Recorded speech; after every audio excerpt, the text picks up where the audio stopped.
Oh, baby, we are talking the big boys. We're talking the offensive line. We're ranking the Big Ten and talking about the Gophers depth chart. Plus, I've got a question, and I need to know your thoughts. Hey, You are Locked On Golden Gophers. No matter what we're going to do here, we're just going to keep rowing. Your daily podcast on the Minnesota Whatever Golden Gophers. However it turns out, we're just going to keep rowing. Part of the Locked On Podcast Network. Your team every day. We're just going to keep rowing, and keep rowing.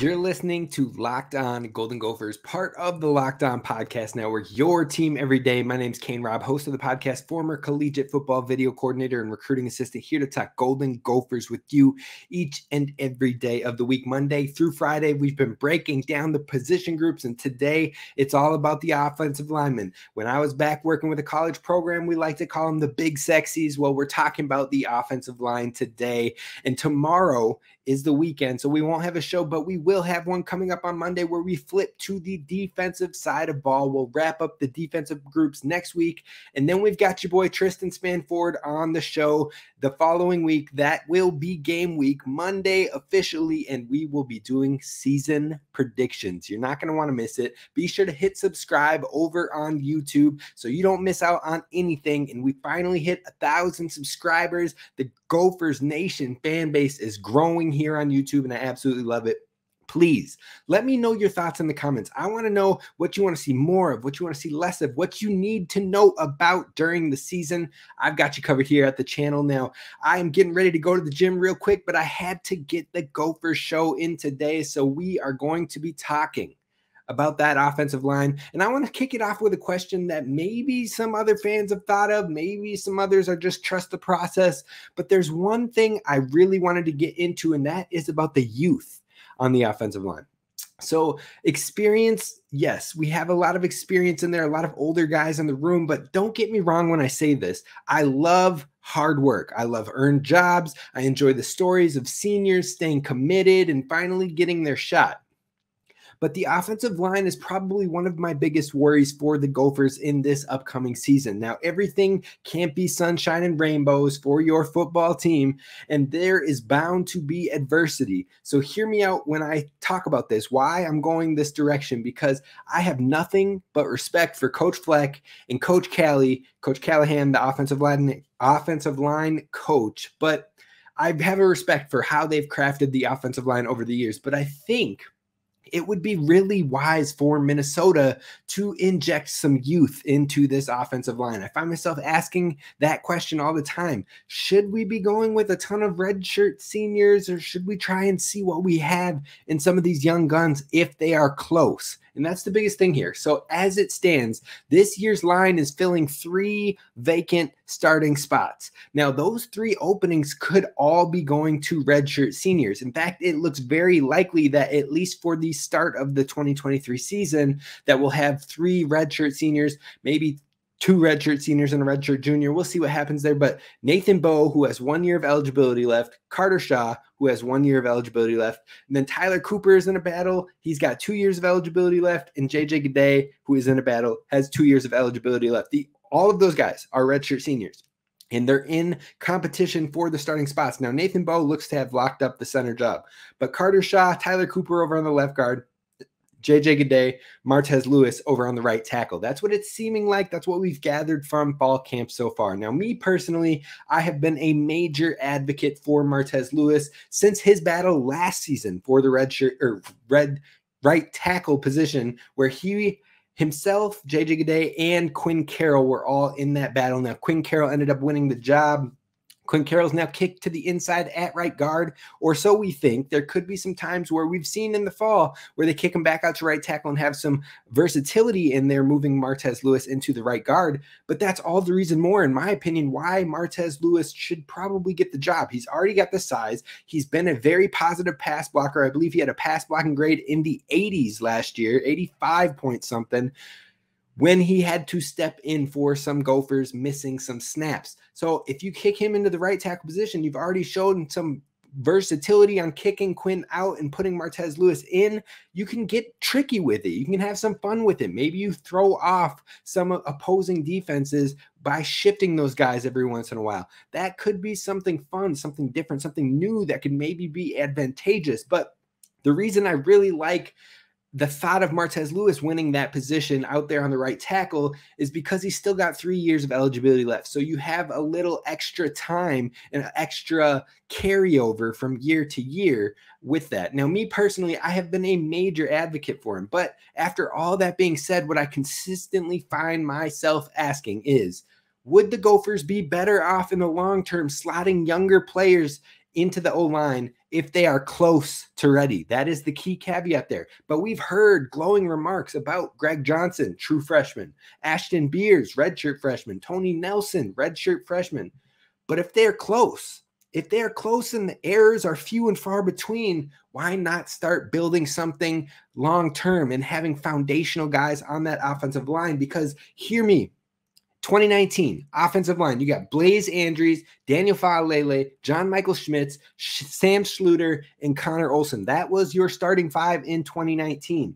Now, if you look at that group, Andrews started that year, and he also started the next 2 years. He also started 1 year prior, so he was a 4-year starter.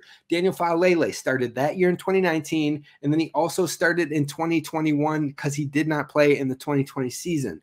John Michael Schmitz started that 2019 year and went on to start the next 3 seasons. Sam Schluter, he was a redshirt junior at the time, started that year and the next 2, but he also started the 2 prior. Now, not every game in the 2 prior, but he started a handful of games. And then Connor Olson, redshirt junior at the time, started that year and the next 2 years, and also, like Sam Schluter, had multiple games in the 2 years prior. So if you're talking from 2018 to 2021, you always had at least 3 offensive line starters remaining in place. In 2018, you had Connor Olson, Sam Schluter, and Blaze Andrews. Now, 2019, we just listed all 5 of those guys, obviously. So you had all 5. Then you go on to 2020. You had Connor Olson, Sam Schluter, JMS, and Blaze Andrews. All of those guys starting. The only one was Faalele, who didn't come back for the COVID year. And then 2021, you had all 5 of those guys again. That is that consistency, that foundation, and that was the Minnesota Moving Company. Those boys were getting it done. Now, if Faalele wouldn't have skipped the COVID year, you're talking about 3 years of consistent offensive line starters. Now, you'd love to see something like that. Maybe it doesn't happen all as one group like that, because obviously 4 people left after that, and only one returning was John Michael Schmitz last year.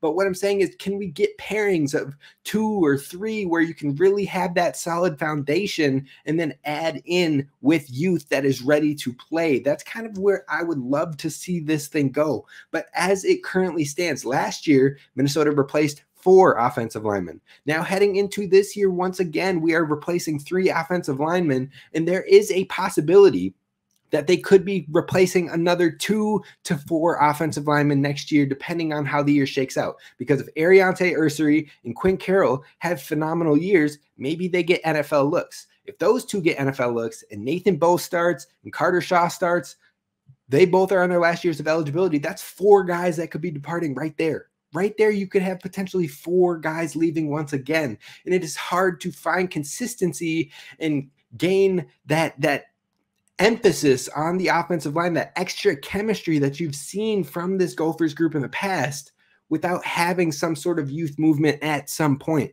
Now, it seems like there are guys right there ready and waiting in the wings. So I would love to see them maybe get a shot and start to see Minnesota inserting a young core of 2 or 3 again that you know would be long-term. What are your thoughts on that, Gopher fans? I would love to get your thoughts down below in the comments on what you think you'd like to see there. But regardless, we will hope that this Minnesota offensive line can get it together once again in 2023. One thing is certain. If a starter isn't playing up to par in this 2023 year, you can bet absolutely hands down that they will have a young guy chomping at the bit to put their name into the conversation for both now and the long term. But let's talk about the youth. Let's talk about the depth in this offensive line room. I'm going to break it down. We're going to talk about projected starters. We're going to talk about who's waiting in the wings and more. We're breaking down the Gophers depth chart for offensive line. That and more coming up next. First, let's talk to you about our friends over at eBay Motors, because for a championship team, it's all about making sure every player is the perfect fit. And it's the same thing when it comes to your vehicle. Every part needs to fit just right. So the next time you need parts, accessories, you name it, you need to head to eBay Motors. With the eBay Guaranteed Fit, you can be sure every part will fit for your car just right the first time around. You just add your vehicle to your garage on the website and look for the green check. That way you know the part will fit or your money back.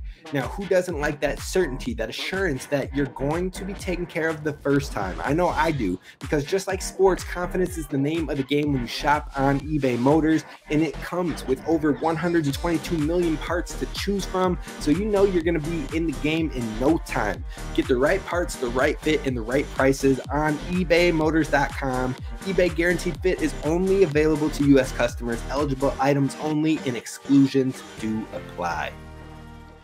Now, this is Kane Rob with Locked On Golden Gophers. I appreciate y'all for tapping in, and I do want to say thank you to the everydayers who are listening. Thank you to those who aren't quite everydayers, but you tap in every once in a while. I caught up with someone at the food tasting for the new Huntington Bank Stadium food selections, ran into some listeners there. It was great to meet them, great to see, and I absolutely love to meet the listeners, the everydayers tapping in. So if you ever see me on the streets, if you see me at the games, if you see me in the tailgate, say what's up. I love it. I love to hear what you think of the show, and I appreciate you all for tapping in. And if you're not an everydayer, it's okay. It's not too late. The football season is kicking off, so be sure to hit subscribe over on YouTube so you do not miss a beat. Speaking of the food tastings, if you want to know about all the new foods coming to Huntington Bank Stadium that you cannot miss and you need to get your hands on, my guy Dan Owen, you can find him at Dan Owen MN over on Twitter, has you covered. He's dropping an article and he will talk to you about all the delicacies.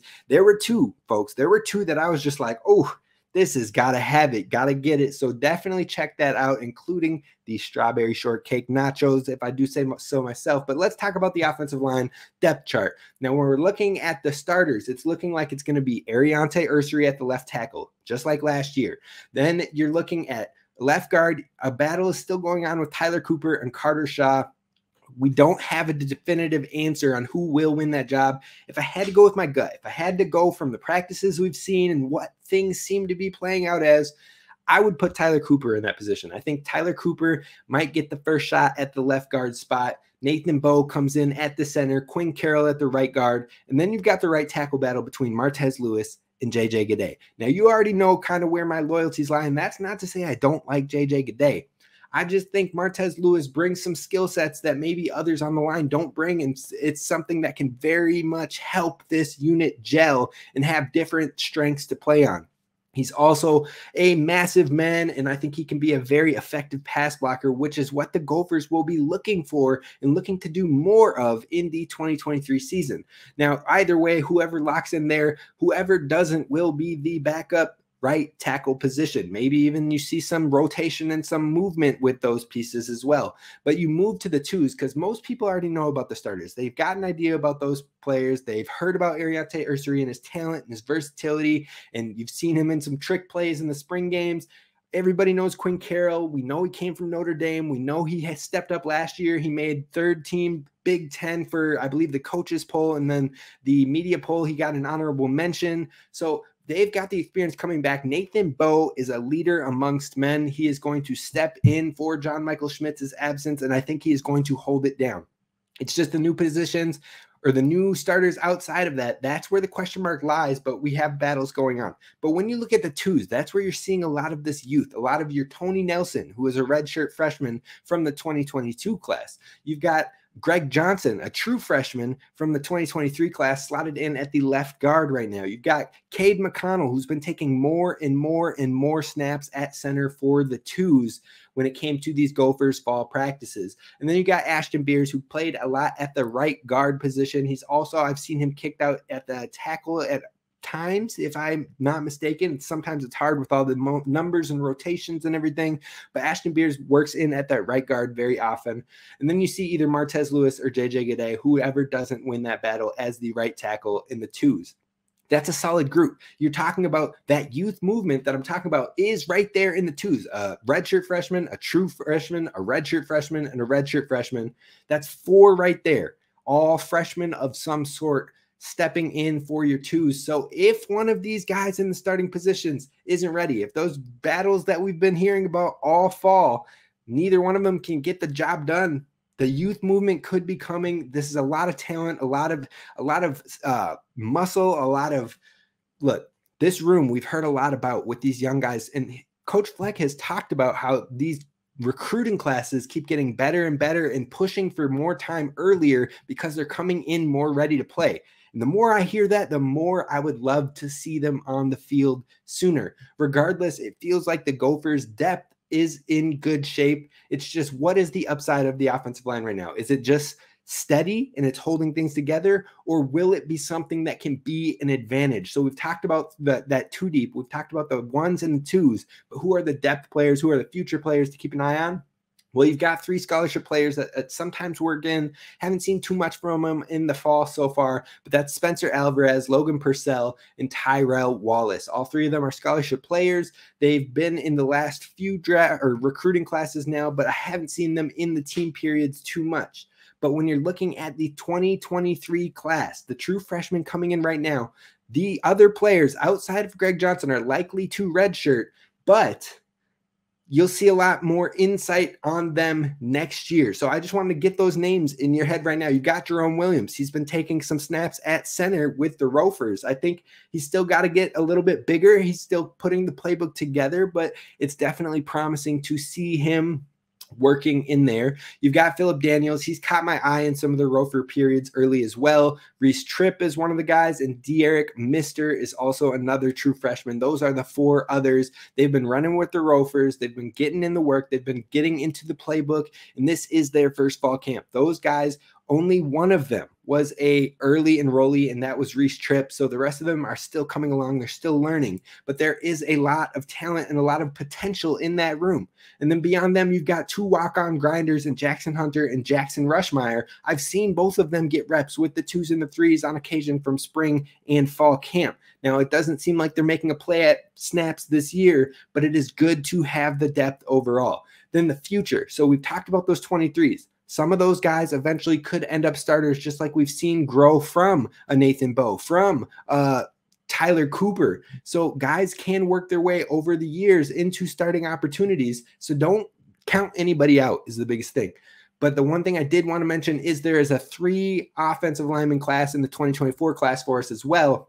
Nathan Roy, the #1 prospect from Wisconsin, 4-star kid, is headed to Minnesota next year. I was stoked about him, but I was even more stoked about Brett Carroll because I think Brett Carroll could be a phenomenal center now. He might not be the guy from the jump. He might not be the guy to come in right away next year as a true freshman and start. It's hard to do that from the offensive line perspective. You got to get built for it. You got to get in the weight room. You got to get going. But if he can put it together, maybe you got a redshirt year and then maybe he's competing for the starting job, or maybe he is advanced. Maybe he is to the point where we're looking at Greg Johnson right now as a guy who can push for opportunity. We'll see. I mean, the time is still there, but he was one of the commits I was very excited about in this 2024 class. And the Mauricio Hines as well. A lot of good clay there. You just got to see how he shapes out and how he continues to grow. I know he's newer to football, so there's a lot of opportunities with the youth in this room, and that's why your boy is a little bit ready for a youth movement moving forward. But where would this group rank across the Big Ten? That's how we're going to finish this out. We're going to rank every single offensive line in the Big Ten. Where do the Gophers rank? I told you I'm a little bit worried on the season, but how worried am I? We're going to find out coming up next. All right, Gophers fans, we're doing our rankings of the position groups for the Big Ten offensive lines. Now we're ranking the lines as an entire unit, and we're kicking it off with number 14. But as always, like we have done for tight ends, wide receivers, running backs, and quarterbacks, this is my projection for how they finish the 2023 season. So this is how I think they'll rank out at the end of the year. Now at number 14, I've got Indiana. And if you're over on YouTube, you can see it scrolling at the bottom, so you have a refresh on who is listed where here. But 14, we've got Indiana. Now, IU's offensive line has been a definite weakness for them in both 2022 and 2021. Right now, I am more of the belief that I need to believe it. I'll believe it when I see it, as opposed to giving them any benefit of the doubt or weighing in on hope or potential from the youth or transfers. They just haven't been able to get it done over the last years. There hasn't even really been any sparks of inspiration. So Indiana comes in as the worst offensive line for 2023. You kick it over to 13, and we've got Maryland. Now, last year, Maryland returned 5 offensive line starters. 5 of them. They were up here with the best of the bunch. I think I had them rated in the top 5 last year, but now they fall all the way to 13 because both tackles went off to the NFL. One of their starting guards transferred to LSU. Another starting player who was looked at as the starting center transferred to TCU.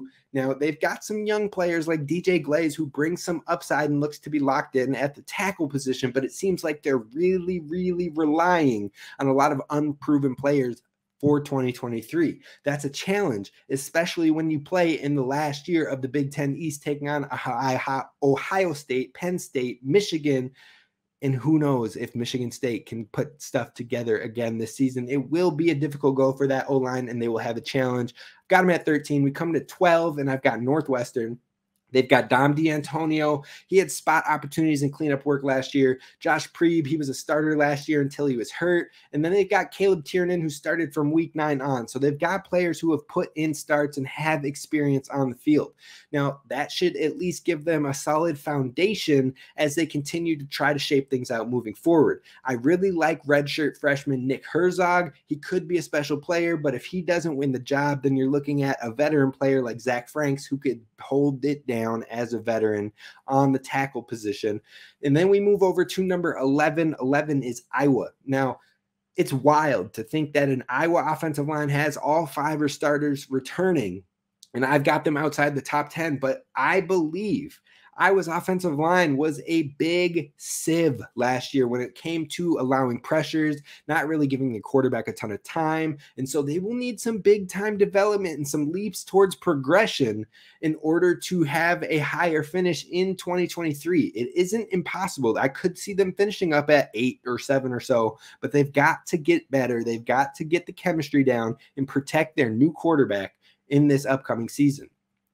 Number 10, we've got Rutgers. Now, Rutgers isn't too bad. This is 2 in a row now where they've had a little bit of life in these rankings. 3 starters back for 2023. I think they have more upside than most of the groups below them, and I will look forward to seeing if they can at least give their quarterback some opportunity in a Kirk Shiraka offense. We move to number 9, and it is Nebraska. Now, similar to Iowa, they have many players returning who have started games but haven't necessarily thrived. You've got Noeli, who will be back from an injury, and he had a very solid 2021. And then you've got transfer Ben Scott coming in at center. I think he will jump in immediately and should contribute.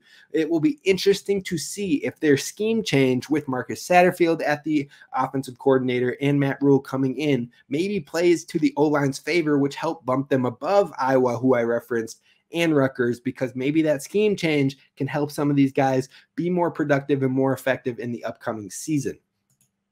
Number 8, you've got Minnesota. Look, I like Ariante Ursary. The upside he brings is great, but we still have to see it realized on the field. There have been learning moments. Last year was definitely a learning year for him. I think Quinn Carroll should see a lot more promise in this upcoming season. Having moved to guard, I think it will help him, especially play to his strengths in the run game. And Nathan Bowe looks like he will be a solid center fill in from John Michael Schmitz. He's been working with JMS for the last 5 years now, and he's seen it done firsthand. He's stepped in at guard. He stepped in at center in the bowl game. He's stepped in when needed, and he has always played fairly well. So I'm not worried there, but the biggest question marks are left guard and right tackle.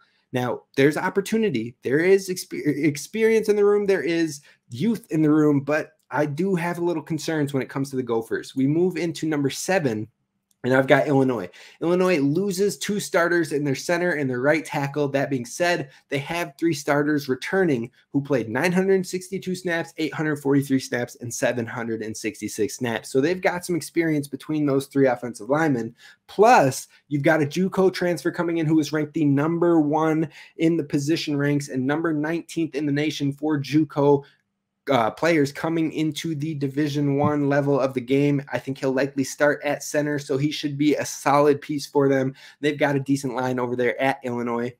Moving on to number 6, we've got Wisconsin. Now, Wisconsin lost Tippmann. He's the center. He's gone. He's with the Jets. He got drafted, but all of the other starters are back.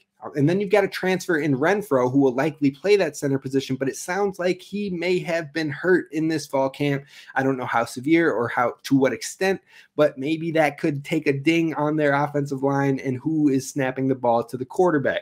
That being said, Jack Nelson at tackle, 73.1 PFF grade.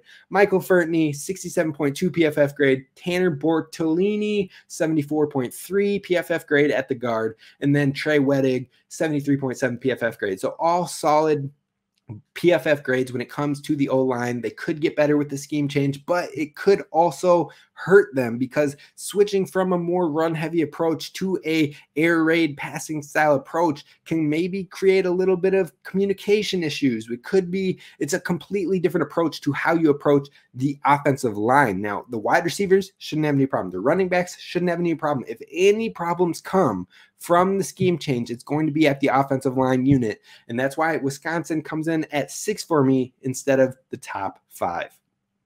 Now you move on to the top 5. I've got Purdue at number 5. They've got 3 starters back in Musa, Hartwig, and Imbo. I think all 3 of those guys are plus players when it came to their grades in both running and passing, so they bring versatility on both sides. If they can find one more shining star in the rough, in the youth, in the transfers that they've got, I think the Purdue offensive line will hold its own in the Big Ten. You move on to number 4. We've got Michigan State. Now, Michigan State's offensive line unit was top 35 in the nation last year in not allowing sacks. They've got 3 starters back, and Samich, who is a 80.3 pass blocking grade, J.D. Duplain, who is an 83.0 pass blocking grade, and then they also have Spencer Brown, who is back with significant snaps as a starter.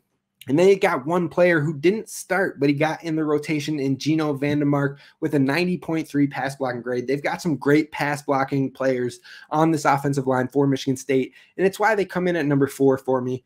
We move on to the top 3, and you can see it's already all 3 of the top dogs in the East. We've got Ohio State. They've got both guards back from last year. Carson Hinsman is a redshirt freshman who looks like he maybe won that starting center position.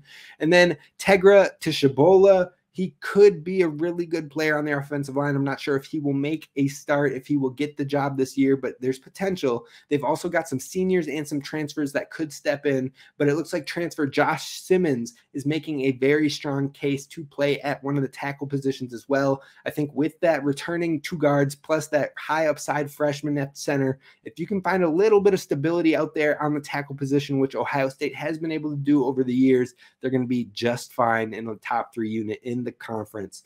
You move on to number 2. And number 2 is Penn State. They've got the best offensive lineman in the Big Ten in Olu Fashanu. In fact, he might be the best offensive lineman in the entire country.